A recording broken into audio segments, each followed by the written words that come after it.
नमस्कार, DD news के इस विशेष समाचार प्रसारण में आप सभी का स्वागत है। मैं हूं आंचल गुलाटी गुंबर, मेरे साथ है मेरी सहयोगी मनीषा। तो आइए सबसे पहले रुक कर लेते हैं सुर्खियों का। प्रधानमंत्री आज economic times global business summit को करेंगे संबोधित। 2 दिन के सम्मेलन में 200 से ज्यादा उद्योगपति होंगे शामिल। आर्थिक चुनौतियों से निपटने पर होगी बातचीत।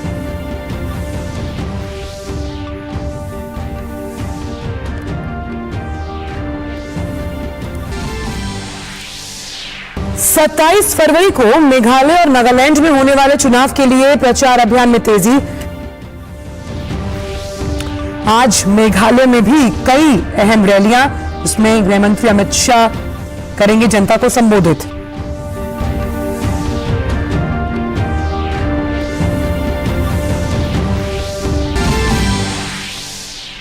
पर्यटन मंत्रालय की ओर से दिल्ली में आज से शुरू होगा पहला वैश्विक पर्यटन निवेश सम्मेलन। देश में पर्यटन और अतिथि सत्कार के क्षेत्र में जो उपलब्ध अवसर हैं, उन्हें बढ़ाने पर की जाएगी चर्चा।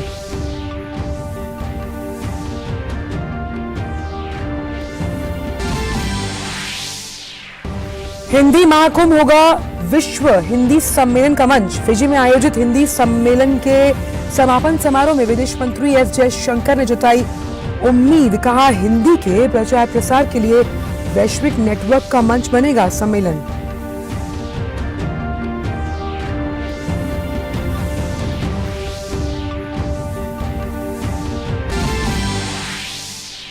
आज से जापान में शुरू होगा भारत जापान का संयुक्त सैन्य अभ्यास। धर्म गार्जियन दोनों देशों को मिलेगा आपसी रक्षा सहयोग और द्विपक्षीय संबंधों को आगे बढ़ाने का अवसर।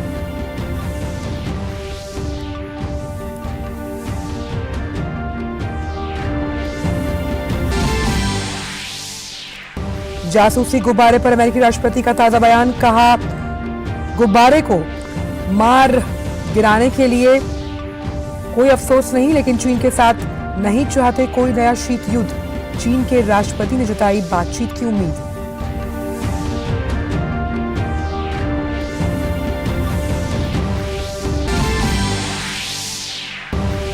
और खेल की खबरों में दिल्ली में आज खेला जाएगा भारत ऑस्ट्रेलिया के बीच बॉर्डर गवास्कर ट्रॉफी का दूसरा टेस्ट मैच। सीरीज पर कब्जा करने के इरादे से उतरेगी 1-0 से आगे टीम इंडिया। वहीं ऑस्ट्रेलिया को होगी पहली जीत की तलाश।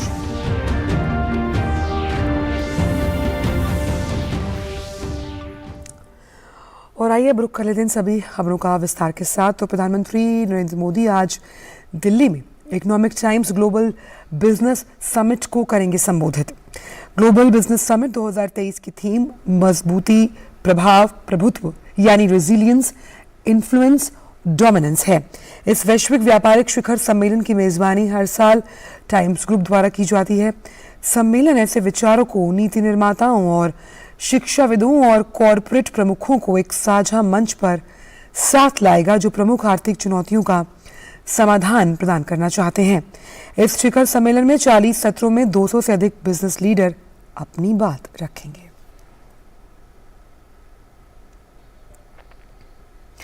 मेघालय विधानसभा चुनाव के लिए प्रचार में तेजी आ गई। राज्य में विधानसभा चुनाव के लिए धुआंधार प्रचार जारी है।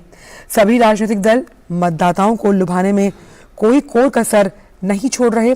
राजनीतिक दल चुनाव बैठकों और रैलियों के अलावा डोर टू डोर कैंपेन करने में भी जुटे हुए हैं। भाजपा के वरिष्ठ नेता और गृह मंत्री अमित शाह आज मेघालय के तुरा में 2 जनसभाओं को संबोधित करेंगे। साथ ही मेघालय विधानसभा की 7 सीटों के लिए 27 फरवरी को मतदान होना है। नई दिल्ली में आज से पहला वैश्विक पर्यटन निवेश सम्मेलन शुरू होगा। देश में टूरिज्म और अतिथि सत्कार के क्षेत्र में उपलब्ध अवसरों की जानकारी के लिए पर्यटन मंत्रालय 19 मई तक इस सम्मेलन का आयोजन करेगा। इस सम्मेलन में होटलों, रेस्टोरेंट्स, साहसिक स्थलों और पर्यावरण पर्यटन, नौकायान और पर्यटन से संबंधित जो अन्य क्षेत्र हैं, उसमें निवेश की क्या संभावनाएं हैं, उसके बारे में जानकारी उपलब्ध करवाई जाएगी। साथ ही साथ सरकार टैक्सी चालकों और जो पर्यटक गाइड्स हैं उन्हें विदेशी भाषाओं को सीखने के लिए भी प्रशिक्षित कर रही है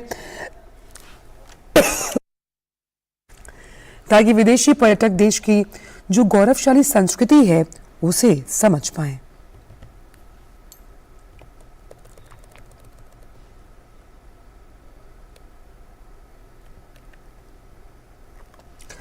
भारत जापान के बीच संयुक्त सैन्य प्रशिक्षण अभ्यास धर्म गार्जियन आज से शुरू होगा। जापान में शिगा प्रांत के कैंप इमाजू में 2 मार्च तक दोनों देश ये सैन्य अभ्यास करेंगे। धर्म गार्जियन का ये चौथा संस्करण है। अलग अलग देशों के साथ भारत की ओर से किए जाने वाले सैन्य प्रशिक्षण अभ्यासों की श्रृंखला में धर्म गार्जियन जापान के साथ एक वार्षिक प्रशिक्षण कार्यक्रम है जो मौजूदा वैश्विक स्थिति की पृष्ठभूमि में काफी मायने रखता है।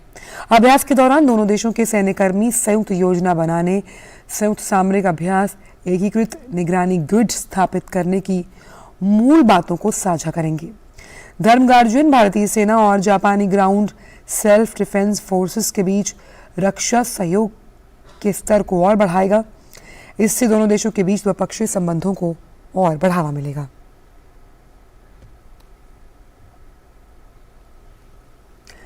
वक्त हो चला है डीडी प्रीमियर्स का।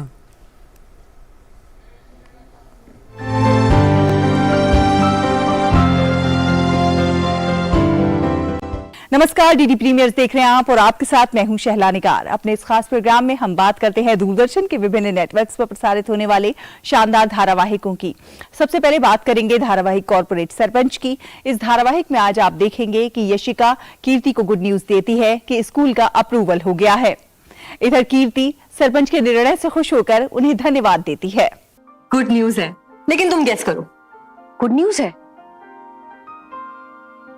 कहीं वो स्कूल के लिए जो प्रोजेक्ट था उसका अप्रूवल तो नहीं मिल गया? यस। मैं ना यहाँ चुपके से आई हूँ। इस काम के बारे में मैं इनसे बात करना चाहती थी, लेकिन जैसे ही मैंने कीर्ति का नाम लिया ना, वो गुस्सा हो गए और डर के मारे मैंने आगे की बात की ही नहीं। बहुत बहुत धन्यवाद सरपंच जी, मतलब आपने मेरी बहुत बड़ी समस्या का हल निकाल दिया। और सच कहूं तो मुझे खुशी हो रही है ये देखकर कि आपने गांव वालों के हित में निर्णय लिया। जी बहुत बहुत धन्यवाद। तो कैसा होगा कीर्ति का स्कूल, जानने के लिए देखिए धारावाहिक कॉर्पोरेट सरपंच सोमवार से शुक्रवार रात 8:30 बजे डीडी नेशनल पर।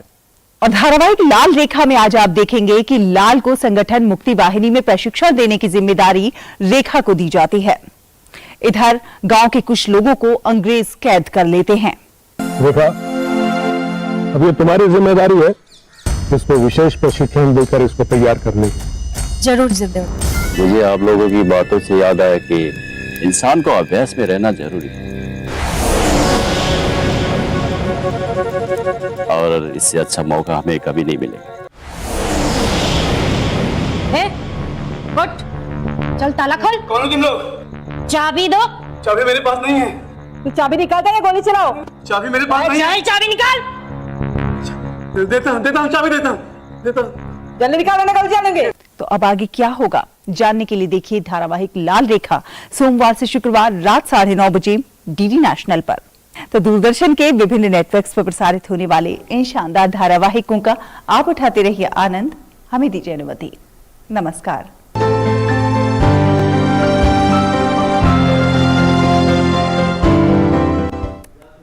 और फिलहाल वक्त एक छोटे से ब्रेक का। जल्दी करो यार, प्लीज जल्दी। दूसरा कोई मैच है क्या? ऐसा ही कुछ है यार, बैंक जाना है दादाजी को लेके। हाँ यार, उम्र होने पर कभी कभी मदद तो लगती है, पर बैंकिंग में नहीं। वैसे भी आरबीआई कहता है सीनियर सिटीजन सबसे पहले। अगर आप 70 साल से ऊपर हैं और आप बैंक नहीं जा सकते तो बैंक आएगा आपके पास जरूरी सेवाएं लेकर, वो भी वाजिब दरों पर। सीनियर सबसे पहले। आरबीआई कहता है जानकार बनिए, सतर्क रहिए।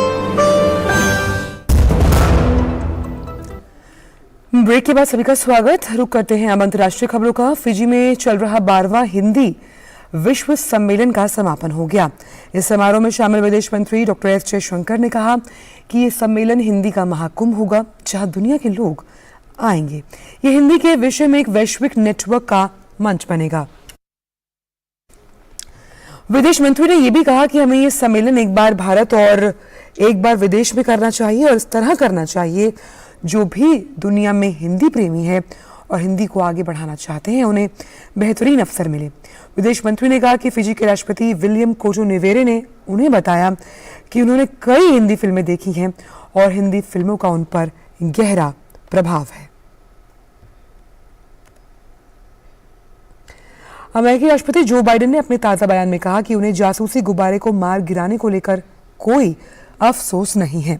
साथ ही उन्होंने ये भी कहा कि वो चीन के साथ कोई नया शीत युद्ध नहीं चाहते। बाइडेन ने यह भी कहा कि वो चीन के राष्ट्रपति से जासूसी गुब्बारे को लेकर बातचीत कर सकते हैं। अमेरिका ने हाल ही में अमेरिकी जमीन के हजारों फीट ऊपर उड़ रहे एक फ्लाइंग ऑब्जेक्ट को मार गिराया, जिसके बाद अमेरिका को चीन की तरफ से तीखी प्रतिक्रिया देखने को मिली। चीन ने इस गुब्बारे को मौसम की निगरानी करने का एक उपकरण बताते हुए अमेरिका के इसे मार गिराने की कदम की निंदा की थी। वहीं अमेरिकी सरकार ने इस गुब्बारे पर लगे बड़े इलेक्ट्रिक उपकरणों को हवाला देते हुए इस जासूसी गुब्बारे के रूप में इसे करार दिया था।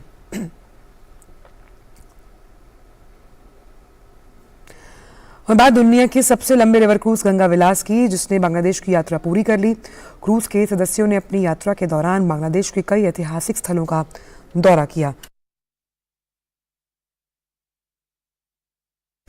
और बांग्लादेश की कला, वास्तुकला और अमूल्य विरासत से वो रूबरू हुए। पर्यटकों ने गुरुवार को उत्तरी रंगपुर जिले के ऐतिहासिक स्थानों की भी यात्रा की। 3 फरवरी से शुरू हुई बांग्लादेश की यात्रा में क्रूज के सदस्यों ने बगैरहाट से 60 गुंबद वाली मस्जिद, ढाकेश्वरी मंदिर, सोनार गांव में गोल्दी मस्जिद, तंगेल में अतिया मस्जिद और सिराजगंज में हती कुमरूल नवरत्न मंदिर सहित कई ऐतिहासिक स्थानों का दौरा किया है। और अब बात क्रिकेट की। भारत और ऑस्ट्रेलिया के बीच बॉर्डर गावस्कर ट्रॉफी का दूसरा मैच आज से दिल्ली के अरुण जेटली स्टेडियम में खेला जाएगा। भारतीय टीम सीरीज का पहला मैच जीतकर बढ़त बनाए हुए और लगातार दूसरा मैच जीतकर विश्व टेस्ट चैंपियनशिप के फाइनल में अपने लिए जगह मजबूत करने के इरादे से मैदान पर उतरेगी। नागपुर में एक पारी और 132 रन से बड़ी जीत के बाद भारत की निगाहें आज से शुरू हो रहे टेस्ट में एक और जीत पर। वहीं पहले टेस्ट में बड़ी हार झेलने के बाद ऑस्ट्रेलियाई टीम में 3 स्पिनर्स के शामिल होने की उम्मीद, जिनको दिल्ली के अरुण जेटली स्टेडियम के पिच पर मदद मिलेगी खेलने में, ऐसी उम्मीद जताई जा रही है। तो क्रिकेट प्रेमियों के लिए आज का दिन बेहद रोमांचक, जहां पर उन्हें ऑस्ट्रेलियाई टीम के साथ भारत की भिड़ंत को देखने का अवसर मिलेगा। Bharat badminton Asia mix team championship 2023 के क्वार्टर फाइनल में पहुंच गया। ग्रुप स्टेज के आखिरी मुकाबले में भारत ने मलेशिया को 4-1 से हराकर क्वार्टर फाइनल में जगह बनाई। प्रतियोगिता के महिला एकल में भारत की स्टार शटलर पीवी सिंधु ने लिंग चेंग वोंग को 21-13, 21-17 से हरा दिया। वहीं पुरुष एकल में एच.एस. प्रणॉय ने जी जियाली को 18-21, 21-13, 25-23 के अंतर से हराया। पुरुष युगल में भारत की ध्रुव कपिला और चिराग शेट्टी की युगल जोड़ी को आरोनचिया और सु बोई यिक ने 16-21, 10-21 से हरा दिया। हालांकि अंत में ट्रीसा जॉली और गायत्री गोपीचंद की महिला जोड़ी ने कॉमनवेल्थ गेम्स चैंपियन पियरली टेन और थिना मुरलीधरन को शिकस्त दी। इसके बाद ईशान भटनागर और तनिषा क्रास्टो ने जीत को अंतिम रूप देते हुए चैन टैंग जी और तो ई वई को 21-19, 19-21, 21-16 से हराकर मुकाबले को 4-1 से भारत के नाम कर दिया। और फिलहाल इस विशेष समाचार प्रसारण में बस इतना ही। मुझे और मनीषा को दीजिए इजाजत। नमस्कार।